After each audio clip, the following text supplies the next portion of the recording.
ବିଜୁ ଜନତା ଦଳ ଗଅଁଦିଆ ବ୍ଲକ ସଭାପତିଙ୍କ ବିୟୋଗରେ ଶୋକ।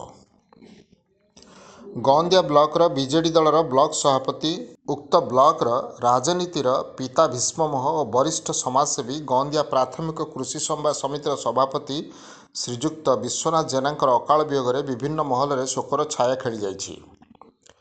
ସେ କିଛିଦିନ ଧରି ଅସୁସ୍ଥ ଥିଲେ। ଆଜି ଅପରାହ୍ନ 4ଟା ସମୟରେ ନିଜ ଘରେ ଇହଲୀଳା ସମ୍ବରଣ କରିଛନ୍ତି। ଉକ୍ତ ବ୍ଲକର ରାଜନୈତିକ ବ୍ୟକ୍ତିଙ୍କଠାରୁ ଆରମ୍ଭ କରି ବିଭିନ୍ନ ବର୍ଗର ଜନସାଧାରଣ ତାଙ୍କର ମରଶରୀରରେ ପୁଷ୍ପଗୁଚ୍ଛ ପ୍ରଦାନ ସହିତ ଶେଷ ଦର୍ଶନ କରିଥିଲେ।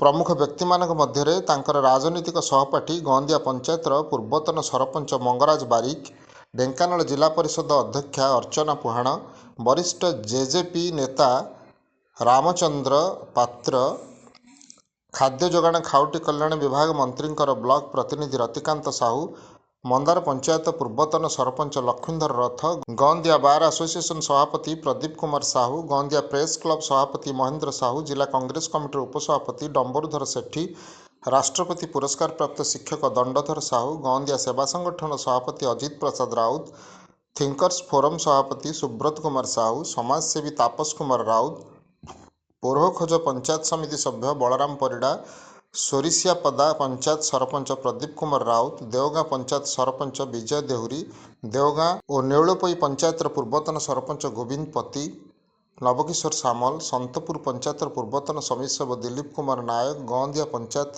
ବିଜେପି ଦଳର ସଭାପତି ମଳୟ କୁମାର ଜେନା, ଗଅଁଦିଆ ଗ୍ରାମ୍ୟ କମିଟି ପୂର୍ବତନ ସଭାପତି ସଚିତାନନ୍ଦ ବେହେରାଙ୍କ ସମେତ ଅନେକ ମାନ୍ୟଗଣ୍ୟ ବ୍ୟକ୍ତି ଉପସ୍ଥିତ ରହିଥିଲେ।